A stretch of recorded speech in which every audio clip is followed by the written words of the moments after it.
हाय, कैसे हैं आप लोग। लॉकडाउन की कंडीशन में हर चीज़ मेंटेन करना थोड़ा सा कठिन है, सबके लिए है। फिर भी हम लोग प्रयास करें आगे के लिए। आज का जो टॉपिक है वो है लीनियर इनइक्वेशन। इसके पहले वाले वीडियो में ये बताने का प्रयास किया गया था, जो पहला टॉपिक मैंने स्टार्ट किया था वो था बैंकिंग का, और जो दूसरा टॉपिक था वो था शेयर एंड डिविडेंड। शुरू के कुछ वीडियो में प्रॉब्लम आ सकते हैं, हम भी नए ही हैं अभी इस क्षेत्र में, तो हो सकता है कुछ कमी बेसी हो, हर वीडियो में हो सकता है। तो ऐसे ही चलता रहेगा जब तक कि लॉकडाउन ना खुले। हाँ, तो ये जो लीनियर इनइक्वेशन से संबंधित वीडियो होगा, chapter 4 examination point of view से ये भी काफ़ी इंपॉर्टेंट टॉपिक है। 3 मार्क्स के क्वेश्चन इसमें पूछे जाएंगे। एलजेब्रा का पार्ट अभी स्टार्ट हो रहा है। इस पार्ट में जो पहला टॉपिक है आईसीएसई बोर्ड के सिलेबस में वो है लीनियर इनइक्वेशन, जो 3rd मार्क का होगा। कैसे स्टार्ट करें ये थोड़ा सा प्रॉब्लम होता है सबके लिए। इसमें बहुत सारी चीज़ें हैं जो आपको बतानी है। मान लीजिए यदि हम कोई 2 डिजिट लें, ए और बी, कोई भी 2 डिजिट लें, थोड़ा समझने का प्रयास करिएगा। कोई भी जब 2 डिजिट लेंगे ए और बी, तो 2 कंडीशन हो सकता है। पहला कंडीशन क्या हो सकता है कि ए बी के बराबर हो। दूसरा कंडीशन क्या हो सकता है, ए बी के बराबर ना हो। Okay, now if A is not equal to B, then what is the possibility? Maybe a is greater than b or a is less than b। ठीक है, यदि a b के बराबर नहीं होगा तो हो सकता है कि a b से बड़ा हो या फिर a b से छोटा हो। अब देखिए, अब a ग्रेटर देन b को जब इसके साथ मिलाएंगे तो ये वाला कंडीशन बन जाएगा, a greater than equal to b। इसका मतलब क्या है, या a की वैल्यू b के बराबर होगा या उससे बड़ा होगा। फिर a इक्वल टू b का कंडीशन, इसको जब इसको एक साथ मिलाएंगे तो क्या हो सकता है, a less than equal to b। इस तरह से हम यहां पे 4 साइन मिलता है, एक इस तरह का, एक इस तरह का, एक ये ऐसे और एक ऐसे। इसको बोलते हैं ग्रेटर देन, इसको लेस देन, इसको बोलते हैं ग्रेटर देन इक्वल टू, और ये लेस देन इक्वल टू। तो ये इक्वल टू के अलावा है ये सारे इतने तरह के साइन ऑफ इनइक्वेशन होते हैं। There are 4 sign of inequation. ठीक है, अब इसी लाइन ऑफ इनइक्वेशन को हम समझने का प्रयास करेंगे और इससे संबंधित क्वेश्चन भी लगाएंगे। ठीक है ना। लाइन ऑफ इनइक्वेशन को समझने से पहले हमको यह समझना है कि इक्वेशन क्या होता है। देखिए, इक्वेशन में सबसे पहले ये साइन इन्वॉल्व होता है, इक्वल टू का साइन इन्वॉल्व होता है। जैसे हम यहां पे लिखें x minus 2 whole square plus 1 is equal to 2x minus 3। इसको जब कैलकुलेट करेंगे तो ये वैल्यू आएगा, यानी कि जितना वैल्यू x रखने पे इधर आएगा वही वैल्यू यदि यहां x की रखें तो आएगा। जैसे हम यहां देखें x का वैल्यू 2 रखें तो 2 माइनस 2 होल स्क्वायर यानी कि 0 हो जाएगा, 1 आएगा इधर। यहां पे 2 2 जा 4 माइनस 3, 1 यहां पे आएगा। ठीक है ना। तो इसको, ये दोनों स्टेटमेंट इक्वल हो गए। इसको मैथमेटिकल स्टेटमेंट भी बोला जाता है। Left hand side of the mathematical statement का ये लेफ्ट हैंड साइड है और ये राइट हैंड साइड है। और लेफ्ट हैंड साइड और राइट हैंड साइड आपस में क्या है, इक्वल है। हम x का चाहे कोई भी वैल्यू रखें, x का वैल्यू 1 रखो, 2 रखो, 3 रखो, 4 रखो, कुछ भी रखो, तो उस कंडीशन में जो लेफ्ट हैंड साइड होगा वो हमेशा राइट हैंड साइड के इक्वल। ठीक है ना। लेकिन इसके अलावा बहुत सारे ऐसे मैथमेटिकल स्टेटमेंट होते हैं। मैथमेटिकल स्टेटमेंट का क्या मतलब है? जैसे मान लीजिए, if the product of two digit is 6 and their difference is 1, then find that values. ये मैथमेटिकल स्टेटमेंट हो गया, तो वहां भी बिना इक्वेशन के काम चलेगा नहीं। लेकिन बहुत सारे ऐसे मैथमेटिकल स्टेटमेंट होते हैं जहां इक्वेशन की जरूरत नहीं पड़ती है, ठीक है ना। वहां पे हम यहाँ पे greater than, less than, greater than equal to, less than equal to की जरूरत पड़ती है। तो ऐसे मैथमेटिकल स्टेटमेंट जिसमें ये वैल्यू, ये और ये इस तरह के साइन इन्वॉल्व होते हैं, उसको हम इन इक्वेशन बोलते हैं।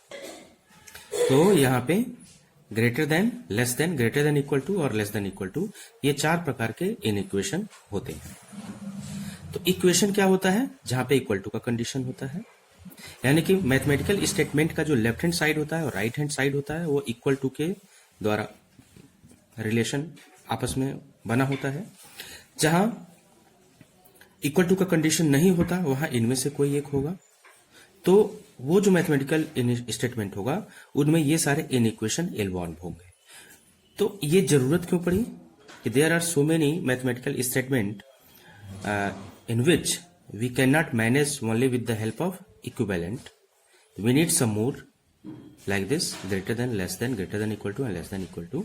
तो इस तरह से, इसलिए हमें मैथमेटिकल स्टेटमेंट को रिप्रेजेंट करने के लिए इक्वल टू के अलावा ये सारे इन इक्वेशंस की जरूरत पड़ी, ठीक है ना। अब देखिए, आपके जो टॉपिक में है वो है लीनियर इन इक्वेशन। अब लीनियर इक्वेशन होता क्या है? What is the linear in equation? ठीक है, लीनियर इन इक्वेशन, यहां पे इस तरह का कंडीशन यदि हो, x greater than 5, x plus 3 less then 5, ये क्या है? लीनियर इन इक्वेशन है। फिर 2x प्लस 3 ग्रेटर देन 4, जहां पे वैल्यू ऑफ x क्या है? नेचुरल नंबर है। यहां पे x का कोई भी वैल्यू रखोगे नेचुरल नंबर में से 1 2 3 4 5 6, तो हमेशा वो वैल्यू क्या होगी? 4 से ज्यादा होगी। जैसे x का वैल्यू जब आप 1 रखोगे तो 2 1 जा 2 3 5, 5 इज ग्रेटर देन 4। x का वैल्यू जब 2 रखेंगे तभी 4 से ज्यादा होगा, x का वैल्यू 3 रखेंगे तभी 4 से ज्यादा होगा। यानी कि इस कंडीशन में x का वैल्यू क्या हो सकता है? 1 2 3 4 5 6, यानी कि सारे नेचुरल नंबर ये x के वैल्यू हो सकते हैं। तो ये सारे x के सोल्यूशन हो जाएंगे इस कंडीशन में। क्यों? क्योंकि वो इस मैथमेटिकल स्टेटमेंट को क्या कर रहे हैं? वेरीफाई कर रहे हैं। इसके अलावा भी हम देख सकते हैं, यहाँ पे 3x plus 5 greater than equal to 5 11, x minus 3/2 less than 2x plus 1, यहाँ पे 9 less than equal to 1 minus 2x। ये जो सारे हैं, ये किसके एग्जाम्पल हैं? लीनियर इन इक्वेशन के एग्जाम्पल है, ठीक है। देखिए, मेरा टॉपिक है लीनियर इन इक्वेशन, लेकिन लीनियर क्या है और इन इक्वेशन क्या है? तो लीनियर क्या होता है? जैसे मान लीजिए हम लिखे यहाँ पे 2x plus 3 is equal to 5, ठीक। इसको जब सॉल्व करोगे तो क्या होता है? यहाँ पे 2x is equal to 5 minus 3 is equal to 2, here then x is equal to 2/2 is equal to 1। यहाँ पे x का वैल्यू क्या हो गया? 1 आ गया। यहाँ पे x का केवल एक ही वैल्यू आया, 1।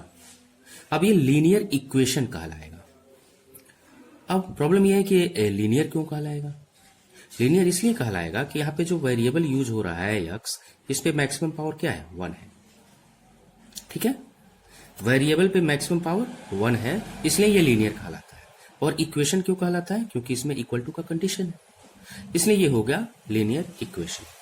इसी तरह से यदि हम ये लिखते x square minus 2x plus 1 is equal to 0, तो ये होता है क्वाड्रेटिक इक्वेशन। ऐसे हम लिखते हैं x cube minus 1 is equal to 0, तो ये होता है क्यूबिक इक्वेशन, है ना। On the basis of the power of the variable we can classify the equation also just like linear equation, quadratic, cubic, biquadratic, okay. अब इन equation क्यों है? इन इक्वेशन क्या होता है? इन इक्वेशन में क्या होता है? जैसे मान लीजिए हम ये लिख दें कि 2x plus 3 less than equal to 2, ऐसे, तो ये क्या हो जाएगा? लीनियर इन इक्वेशन हो जाएगा। इन इक्वेशन क्यों होगा? क्योंकि इसमें इन इक्वेशन के कंडीशन है, जो 4 इन इक्वेशन बताया गया था, ये इस तरह का, इसमें से कोई एक रहेगा। और ये लीनियर इसलिए रहेगा क्योंकि इसका पावर 1 हो जाएगा। तो इसलिए इसको हम लीनियर इनइक्वेशन बोलेंगे, ये लीनियर इनइक्वेशन बोलेंगे। 2x to the power 1 plus 3 less than equal to 2, इस चारों में से कोई एक रहेगा, तो इस तरह का जो होगा वो इनइक्वेशन कहलाएगा। लीनियर इसलिए रहेगा क्योंकि इसका पावर 1 है, तो इस तरह से ये लीनियर इनइक्वेशन हो जाएगा। ठीक है, अब हम बात करते हैं कि what is the standard form of the linear equation. Standard form होता है, स्टैंडर्ड फॉर्म लीनियर। ये देखिए, जब लीनियर इक्वेशन की बात होती है तो स्टैंडर्ड फॉर्म क्या होता है? Standard form of linear equation क्या होता है? A X plus B is equal to 0 where A is not equal to 0। ठीक है ना, यहां क्या हुआ?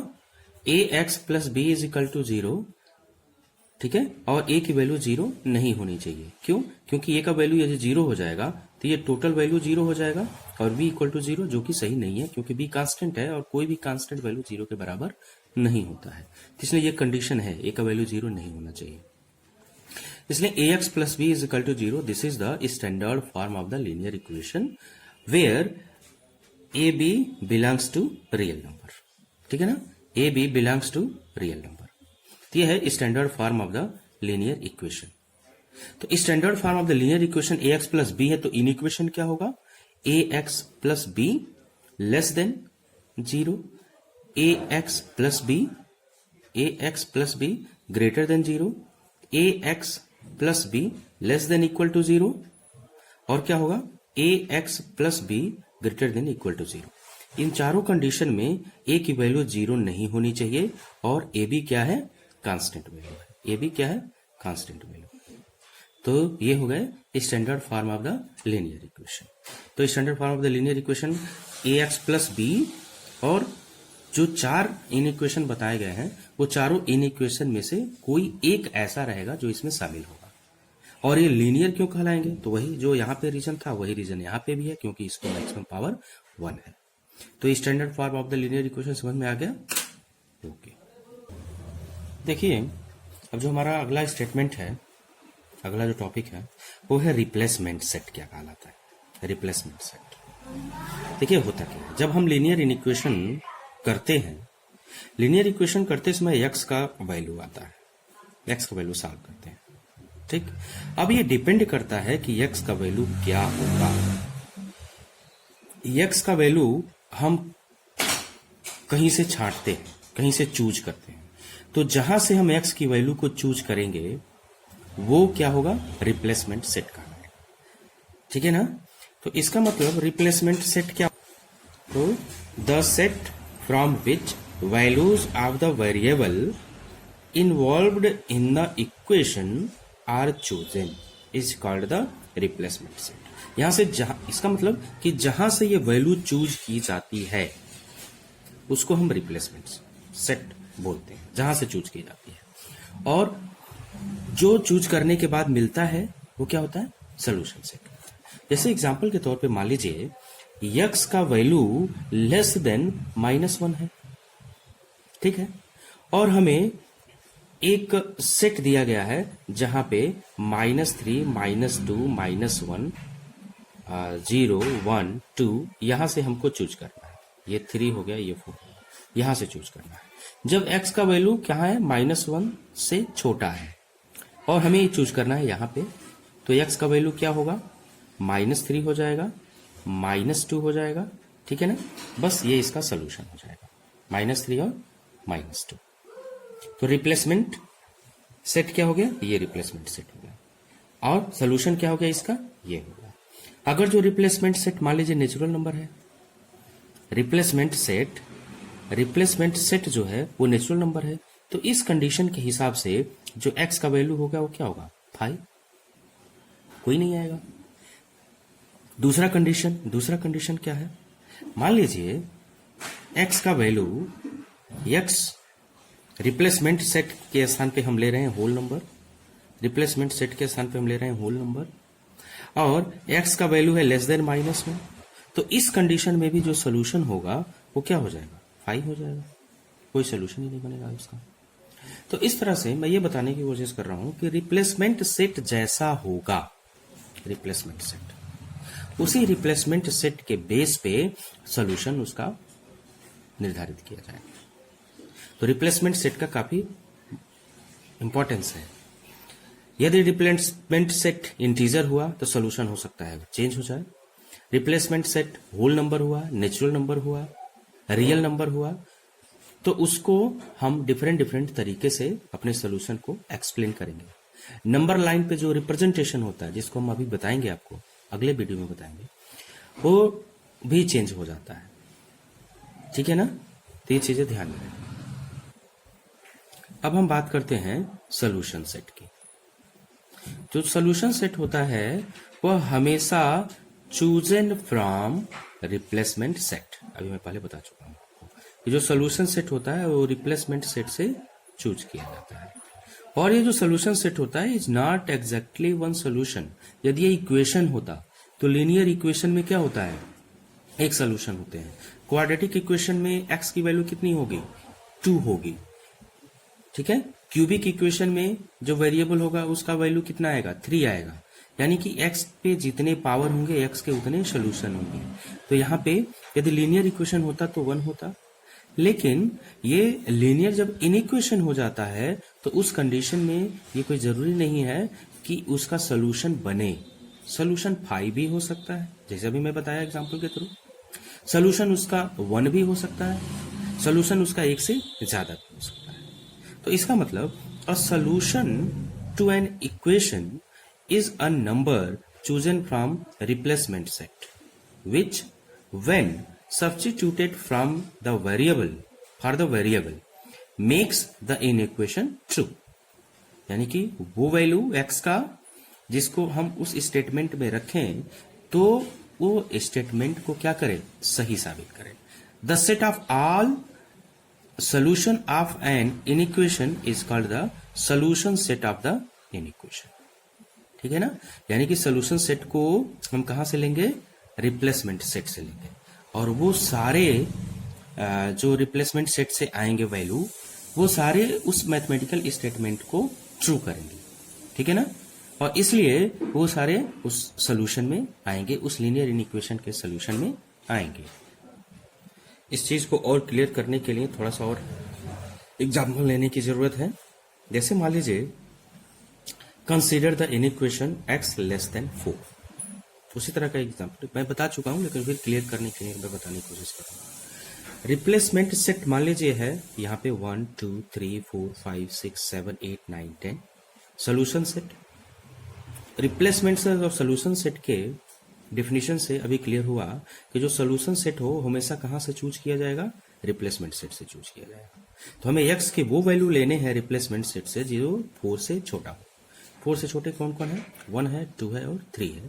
तो इसलिए जो इस कंडीशन में मान लीजिए हम कोई मैथमेटिकल इनइक्वेशन सॉल्व किए और वहां पे फाइनली आ गया आंसर x लेस देन 4 और क्वेश्चन कहा कि फाइंड द सोल्यूशन, तो उस कंडीशन में सोल्यूशन हमको कहां से चूज करना है, यहां से। मान लीजिए क्वेश्चन में ये दिया है कि यहां से सोल्यूशन चूज करिए, तो 1 2 3 इसका हो जाएगा। अभी जितना समझा रहा हूं उतनी समझने की कोशिश करिए। जब अभी हम लोग क्वेश्चन करेंगे तो वो और भी चीजें क्लियर हो जाएंगी।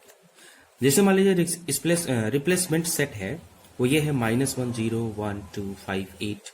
तो इस कंडीशन के हिसाब से 4 से हमें लेस चाहिए। 4 से लेस क्या होगा, -1 होगा, 0 होगा, 1 होगा, 2 होगा। तो इसलिए इसका सोल्यूशन ये होता है।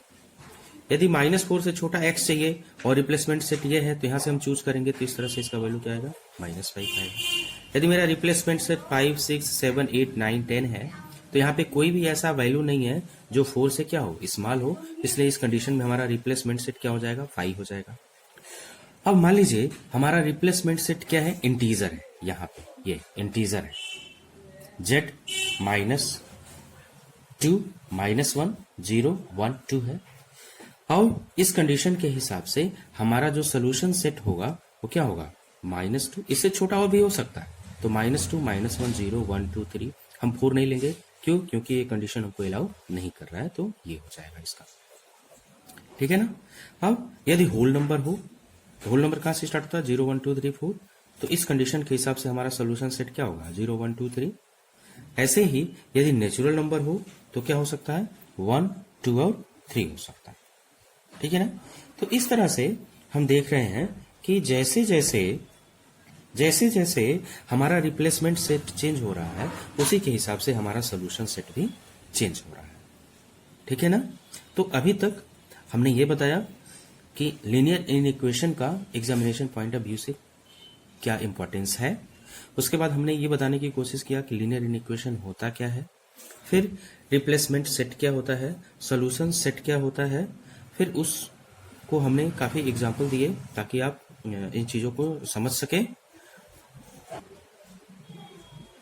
ये सारी चीज़ें बताई गई। इसके बाद वाले वीडियो में हम ये बताने की कोशिश करेंगे कि लीनियर इनइक्वेशन को सॉल्व कैसे किया जाता है। ठीक है ना।